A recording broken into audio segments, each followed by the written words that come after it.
नमस्कार।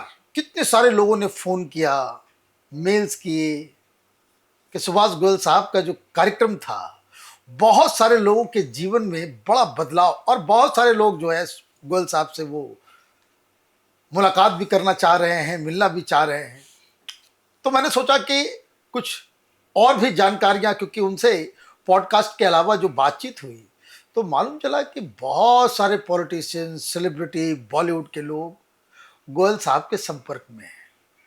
तो हमें लगा कि कुछ तो उनसे स्टोरीज, कुछ नई जानकारी जो है लेनी चाहिए और उनका भी कुछ फायदा करवाना चाहिए। कारण ये है कि आप देखते होंगे बहुत सारे नेता पार्लियामेंट के अंदर जाते हैं, सोने लगते हैं। राहुल गांधी की कितनी सारी इस तरह की तस्वीरें आ गई कि वो वहां जा रहे हैं, सो जा रहे हैं। तो आज कुछ नए जानकारी के साथ एक बार फिर से गोयल साहब से बात करेंगे। आपका बहुत बहुत स्वागत है। मनीष जी, आपका भी बहुत बहुत स्वागत। बिल्कुल। और जैसा कि आपने शुरू में बताया कि बहुत सारे हमें कॉल्स आए, ईमेल्स आए, मेल्स आए, बहुत सारे क्वेश्चंस भी आए। देखिए, मैं लेके आई हूँ क्योंकि बहुत सारे लोगों ने पूछा कि भाई गोयल साहब से ये पूछ के बताइए, वो पूछ के बताइए। तो क्वेश्चंस तो बहुत है, पर चाहूंगी कि मनीष जी आप शुरुआत करें। तो सबसे ज्यादा लोग जानना चाह रहे हैं कि भाई मोदी जी के इतने अलर्टनेस का, इतने फिट होने का राज क्या है?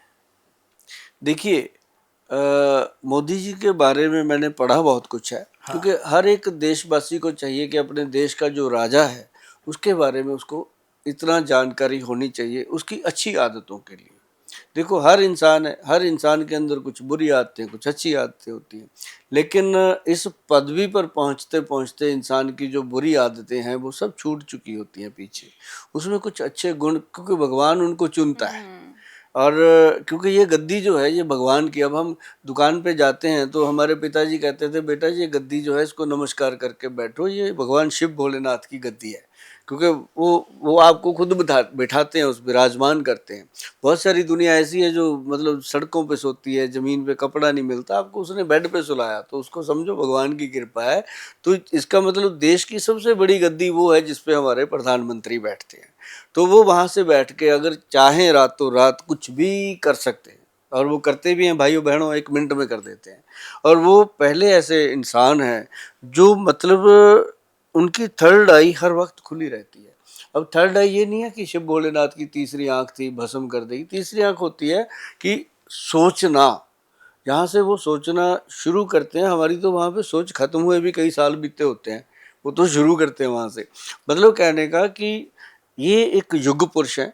अभी जो हमारा अनुभव है, आयुर्वेद बहुत तरीके से सोचता है। हम भी बड़े विद्वान वैद्यों से बात करते हैं, बैठते हैं, तो हम ये जानना चाहते होते हैं कि सर, आज की डेट में लोग 50 साल की उम्र में जाके 70 के दिखते हैं, पर हमारे जो देश के प्रधानमंत्री हैं उनकी एज का अंदाज़ा अभी तक नहीं लगाया जा सकता। ठीक है, आंकड़े बताते हैं, कुछ भी वो अपने मुंह से बताएं तो अलग बात है, लेकिन उनकी जुबान से, उनकी आवाज़ से, उनकी बॉडी लैंग्वेज से अंदाज़ा नहीं लगाया जा सकता। रीज़न क्या हो सकता है? बहुत सारी बातें होती हैं, बहुत सारे उनके नज़दीक के लोग मिलते हैं। हम तो अभी तक उनको नहीं मिले, लेकिन बहुत जल्द उनसे मिलने का सौभाग्य हमें मिलने वाला है। और जब मिलेगा तो हम ज़रूर उनसे बात करेंगे कि जो बहुत सारी चीज़ें हमें भी जाननी है, जान करके वो लोगों तक लेके आएंगे। लेकिन एक बात पक्की है कि उन्होंने अगर दुनिया के लिए सोचा, हेल्थ को लेकर के आयुष डिपार्टमेंट बनाया, तो नेचुरल के वो नेचुरोपैथी से जुड़े हुए हैं और बहुत सारी बातें वो लोगों को बताते रहते हैं। राइट। जैसे कि हम वो क्या खाते हैं, क्या मतलब उनकी एक तो डाइट बड़ी अच्छी, जो लोगों को वो खुद अपने मुंह से बताते हैं। तीसरा ये है कि उनका नींद का सिस्टम बहुत अच्छा है, सोने का। अब आदमी को क्या है कि हमारे जो सबसे बड़े वैद्य हैं, वैद्य अनिल कुमार जी हमारे साथ हैं, बहुत पुराने हैं। तो वो उनको मैंने एक दिन सवाल कर लिया कि सर, इंसान को कब सोना चाहिए, कितना सोना चाहिए, और कब खाना चाहिए, कितना खाना चाहिए। वो कहते गोयल साहब एक बात बताऊं, बाकी सब लफड़े हैं, जो मर्जी कह लो, ना आदमी कर सकता है ना। कहते जब नींद आए सो जाओ, जब भूख लगे जब के खाओ, सीधी बात थी उनकी। और खाना क्या है? पौष्टिक खाना, खाने में गड़बड़ ना हो। मांसाहारी बिल्कुल वो अलाउ नहीं करते कि मांस खाओ। कहते मांस के अंदर डालेंगे तो क्या होगा।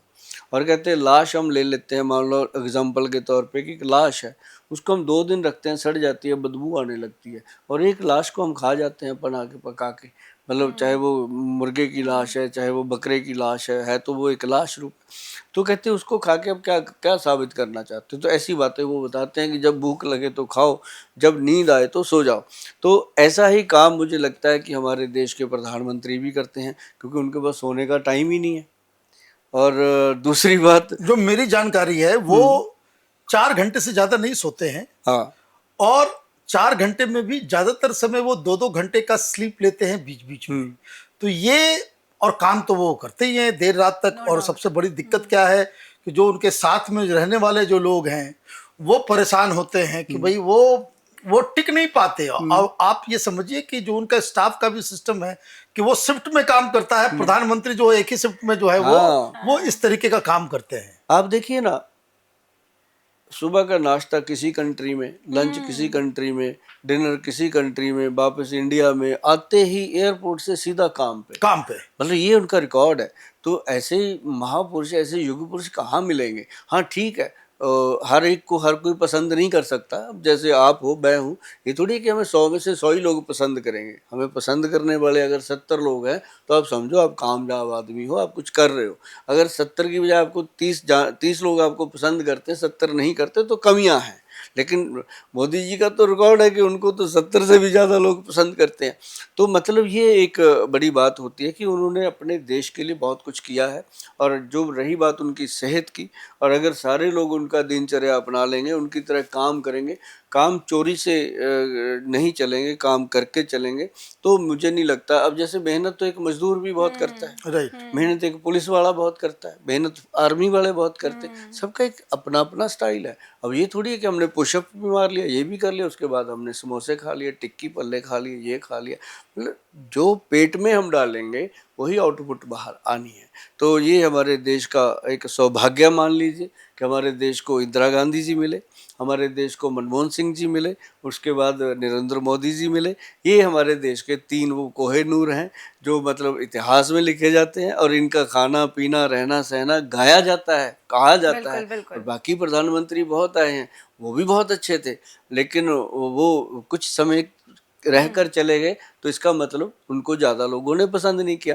लेकिन जिसको लोग पसंद करते उसको तो छोड़ते नहीं है। प्रधानमंत्री कहते हैं कि भाई मोटा अनाज खाना चाहिए। हाँ, मिलट्स मिलेट्स उसको वो प्रमोट भी करते हैं, खुद उसका सेवन भी करते हैं। तो ये आयुर्वेद के हिसाब से वो ज्यादा शरीर के लिए अब कनक तो अपने लिए बना ही नहीं था, गेहूं हिंदुस्तानियों के लिए तो बना ही नहीं था। अब हम गेहूं के बिना हम कुछ करते ही नहीं है। अब गेहूं जो है, अब मान लो कोई पेशेंट डायबिटिक है, उसको गेहूं की रोटी खिलाओ 10 दिन, उसके बाद शुगर देखो कहाँ जाती है। उसको मिलेट्स खिलाओ, दवाइयाँ छूट जाती हैं। मतलब मिलेट्स के अंदर बहुत पावर है। अभी पंजाब के अंदर आप देखो, इतिहास गवाह है, गुरु नानक देव जी की कहानी आती है कि उन्होंने भाई लालो के घर जा कर के कोदरे की रोटी जो खाई, एक में से खून निकला, एक में से दूध निकला। कोदरे को वो प्रमोट कर गए थे वहाँ पे। मतलब कोदरा एक ऐसा मिलेट्स है जो जिसके अंदर सारे मिनरल्स हैं, और गुरु महाराज का आशीर्वाद है उसके ऊपर। और हम मानते हैं, जो लोग गुरु जी को मानते हैं उस बात को मानते हैं कि गुरु नानक देव जी कहे गए हैं कि कोदरे की रोटी जो है, और उसके बाद कंगनी है और कुटकी है, बहुत सारी ऐसे मिलेट्स हैं जो बेनिफिट ही बेनिफिट देते हैं, उनका कोई नुकसान नहीं। अब देखो कोदरा है, उसकी रोटी बनती है, उसकी दलिया बनता है, और उसके साथ उसकी खिचड़ी वगैरह जो भी बनाओ वो बहुत अच्छा बनता है। लेकिन एक बात सारे देशवासियों को कहूँगा कि भाई कुकर में डाल के इन चीज़ों को मत बनाओ, इन चीज़ों को हांडी में बनाओ, और इन चीज़ों को तवे पे, लोहे के तवे पे पकाओ। और कोशिश करो कि घर के अंदर एक मिट्टी का चूल्हा ले आके रख लो, गैस के चूल्हे का इस्तेमाल कम करो। और बाकी आपकी जीवन है, आपका लाइफस्टाइल है, आप जैसे मर्जी जियो, पर हमारी आदत है कि हम अपनी बात करते हैं। और मुझे पता है आप लोग कहोगे कि मोदी जी के पास तो बहुत ऐसी फैसिलिटीज़ हैं, वो तो कुछ भी कर सकते हैं, हमें तो खुद ही करना, खुद ही खाना, खुद ही करना।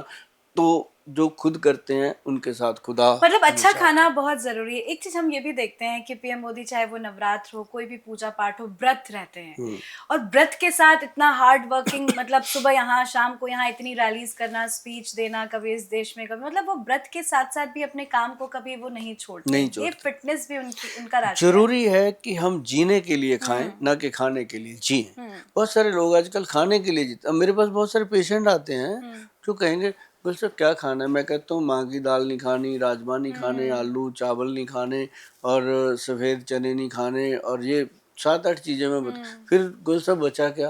मैं कहा भगवान कृष्ण जी के पास 56 भोग है, मैंने तो 7 बंद किए हैं, बाकी आप खाओ ना। अच्छा, मोदी जी प्रमोट भी करते हैं भाई खिचड़ी खाइए। हाँ। बहुत लोगों का तो फेवरेट हो गया है अब खिचड़ी, खिचड़ी खाइए। होना चाहिए। खिचड़ी दलिया 2 चीज़ें बहुत अच्छी लगती हैं। खिचड़ी के साथ अगर नींबू का मीठा अचार मिल जाए तो आप समझिए कि आपकी आंतड़ियों को बहुत रिलैक्स मिलने वाला है।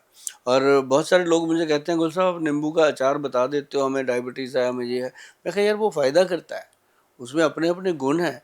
और जो हम उसको मीठा बनाते हैं तो हम कौन सा उसके अंदर शुगर डालने की बात करते हैं, हनी डालो उसके अंदर, गुड़ गुड़ डालो, डालो। कुछ भी डालो तो वो ठीक रहता है। तो ऐसी बहुत सारी चीज़ें हैं। आम का अचार है, घर पे डालो मैडम, उसमें कलौंजी डालो, मेथी डालो और सरसों के तेल में उसको अच्छे से धूप लगवाओ, बनाओ तो वो मज़ा करता है। अब जो हम चीज़ें बनाते हैं कुकर में डाल दी, सीटी बज गई, तो सुबह फिर बाथरूम में अपनी सीटी बजती है, क्योंकि वो तो वही काम करेंगी, कब्ज हो जाती है, पेट गैस हो जाती है। एक बात बताइए, बड़ा एक जो कुछ नेताओं को जो है आप एक टिप दीजिए कि जैसे राहुल गांधी अक्सर वो सोते हुए पाए जाते हैं, बहुत सारे इस तरह के लीडर्स हैं वो काम करने जाते हैं, स्टेज पे जाते हैं, मल्लिकार्जुन खड़गे हैं वो पार्टी कार्यक्रम में ही सोने लग जाते हैं। ये नींद, ये जो झपकियां आती है, जो आलसपन है, इसको दूर करने के लिए क्या उपाय करना चाहिए? देखो जो झपकियाँ आती हैं, एक तो देखो इसके अंदर सबसे बड़ी चीज़ मैं बताऊं आपको, डीप ब्रीदिंग बहुत काम करता है। डीप ब्रीदिंग, लंबा सांस लेना, रोकना, फिर धीरे धीरे नाक से सांस खींचना, रोक लेना, फिर धीरे धीरे उसको छोड़ना, मुंह से खींचना। और जब हम सांस लेते हैं ना, 2 चीज़ें आप देखिएगा मनीष जी, अभी आप सांस लेके देखिएगा, अब जब सांस लेते हैं तो पेट भी अंदर खींच लेते हैं, राइट। ऐसे नहीं, पेट बाहर, ये पेट बाहर अंदर होना चाहिए सांस के साथ। हम क्या करते हैं, सांस भी ले लिया और पेट भी अंदर खींच लिया, तो वो हवा तो रुक गई, जहाँ चाहिए थी वहाँ मिली नहीं। तो एक हमने अनुलोम विलोम, ये बहुत सारे लोग बताते हैं, बाबा लोग भी बताते हैं, लेकिन अनुलोम विलोम का जो हमने देखा है, ये करना चाहिए ऐसे दो, ये ऐसे इसको, जैसे हमारे चंडीगढ़ का चिन्ह है ऐसा बनता है हाथ, तो ऐसे बना के इसको रखिएगा। और ये जो 2 उंगलियां हैं बीच वाली, ये धीरे धीरे यहाँ आ जाती हैं जी, धीरे धीरे अपने आप आ जाती हैं, तो ये नाक की हवा इसको मिलती। तो ये क्या है कि डायरेक्ट ऑक्सीजन है। अब मैं कई बार ड्राइव करता हूँ गाड़ी, मेरे को शौक है, मैंने अपनी गाड़ी में, कहता हूँ यार महंगी गाड़ी लिया तो ड्राइवर थोड़ी चलाएगा, खुद चलाएंगे। तो है ना, हाँ, तो ड्राइवर के लिए तो दूसरी लेंगे गियर वाली, अगर ऑटोमेटिक है तो खुद चलाएंगे। तो मतलब कभी कभी चलाते हैं तो नींद आती है। अब जैसे दिल्ली से चंडीगढ़ जाना है, या कई बार मेरी आदत है मैं लॉन्ग ड्राइव, जैसे एक बार मैं निकल गया था ताजमहल सीधा गाड़ी में, तो मतलब उस समय जब नींद आती है तो एक ही काम, गाड़ी रोको, 2 मिनट के लिए अनुलोम विलोम करो, अच्छे से कर लो, जहाँ भी पहुँचना मंजिल तक जाओगे। प्योर ऑक्सीजन ब्रेन के, हमारे जो मेडुला ब्रेन है ना जी, उसको एक्टिव करना है। और एक चीज़ लो, मेडुला से और याद आ गई, चाहे वो राहुल गांधी जी हैं, चाहे वो कोई भी है, चाहे ओल्ड एज कोई पर्सन, राहुल गांधी जी तो अभी जवान है, और वो जवान रहने की कसम खा के इतने भी जवान नहीं है, 54 साल के हो गए। ऐसा क्या है कि जो आदमी की शादी नहीं होती ना, उसको हम जवान ही मानते हैं।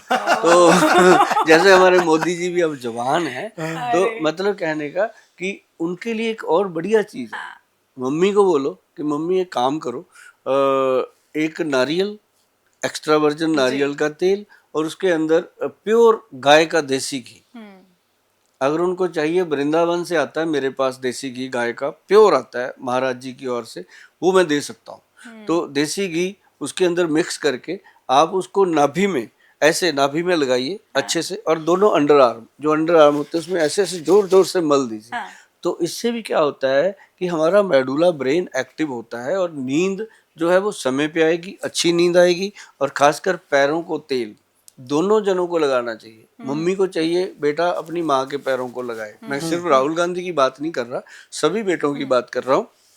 अगर वो अपनी माता के पैरों को तेल लगाते हैं, मैंने तो लगाया भाई, और तेल लगाना शुरू करो तो माँ जब सो जाती है तो फिर एक और माँ है ऊपर, जिसको हम शेरा वाली बोलते हैं, वो आशीर्वाद देती है उस लड़के को कि उसकी मतलब उसकी सेवा से उसकी माँ आराम से सो रही है, तो उसकी माँ की जो दुआएं निकलती हैं वो अलग से निकलती हैं।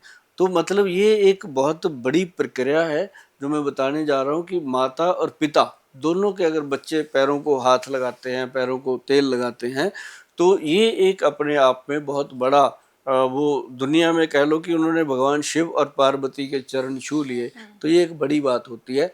और जो आपने अभी पूछा कि पार्लियामेंट में लोग सो जाते हैं, वो अपने देश के लिए, देश हित में बहुत अच्छी बात नहीं है, क्योंकि वहाँ पे एक सेकंड के लिए सोना भी देश की कोई बहुत बड़ी डिसीजन से वंचित हो जाना माना गया है। और क्योंकि वो जो एक मंदिर है हमारे देश का, सबसे बड़ा मंदिर वहाँ है जहाँ बैठकर हमारे देश की 140 करोड़ जनता की जिंदगियों के फैसले होते हैं, तो उसके अंदर अगर कोई सो जाता है तो वो उस भगवान का और इस जनता का गुनहगार माना उनको क्या खाना चाहिए, क्या सेवन करना चाहिए? हाँ, उनको बहुत लाइट लेना चाहिए खाने में। अब जैसे सुबह सुबह मोटे मोटे आलू के परोठे खा के जाएंगे तो नींद आएगी, है ना? तो चावल खा लेंगे। हाँ, अभी सुबह सुबह फ्रूट देखो, सबसे पहले जब सो के उठे तो उनको चाहिए कि सैलड काट के रखे, रात को काट के फ्रिज में नहीं लगाना, अपने खुद अगर हाथों से काटेंगे। मैं आपको एक चीज़ बताता हूँ, हमारे पंजाब के सीएम हुए हैं कैप्टन साहब, कैप्टन अमरिंदर सिंह। तो उनकी एक खूबी है जी, आज भी वो लिखने के बड़े शौकीन हैं। मैंने अभी उनकी बुक्स पढ़ी हैं एक दो, बड़े शौकीन और बड़ी महत्वपूर्ण बातें लिखते हैं। तो उनकी एक आदत है जी, मतलब मैंने मेरी अभी उनसे भेंट नहीं हुई, लेकिन मेरे बहुत सारे सज्जन उनको मिलने जाते हैं, मिलके मुझे बताते हैं। तो वो बताते हैं कि सर वो उन्होंने अगर अमरूद भी खाना है ना, तो वो चक्कू और अमरूद लेके खुद बैठते हैं टेबल डाइनिंग पे, खुद भी खाते रहेंगे, साथ वाले को भी खिलाते रहेंगे। मतलब वो कभी किसी से करवाते नहीं काम।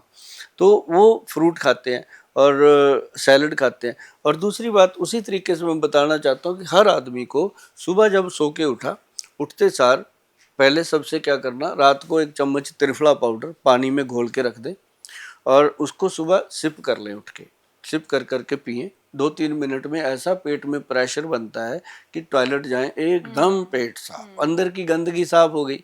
तो दूसरी बात क्या, जिसका पेट साफ है ना जी, उसके लिए तो समझो भगवान का बहुत बड़ा आशीर्वाद है। तो वो पेट साफ हुआ, बाहर बाथरूम से आए, आके ब्रश किया, ब्रश करके फ्री होके बैठते हैं, तब तक उनको चाहिए कि सैलड काट लें अपना, खुद से काटें, खाते भी रहे काट भी लें, 2-4 मिनट का काम होता है। तो उसमें गाजर, टमाटर, चुकंदर, मूली, शलगम, ऐसी जो भी मौसमी सैलड होते हैं वो सारे काट लें। काट के उसको धीरे धीरे उसके अंदर काली मिर्च और काला नमक या सेंधा नमक मिला लें, साथ में 2 चम्मच जैतून एक्स्ट्रा वर्जन जैतून का ऑयल डालें और उसको अच्छे से मिला के मिक्स करके उसको धीरे धीरे ऐसे चबा, काटें बहुत बारीक, छोटे छोटे जैसे पनीर के टुकड़े काटते हैं वैसे बारीक काटा हुआ होगा, तो चम्मच से खाएं ऐसे करके, चबा चबा के। जब तक वो मुंह में चबा रहे हैं अच्छे से चबाएं, मुंह का सलाइवा जो है वो पेट में जाता है, पेट की आंतड़ियों को स्ट्रांग करता है, ब्रेन को स्ट्रांग करता है। सैलड जब खत्म हो गया उसके बाद आराम से बैठें, अपना अखबार पढ़ें, जो भी करना करें।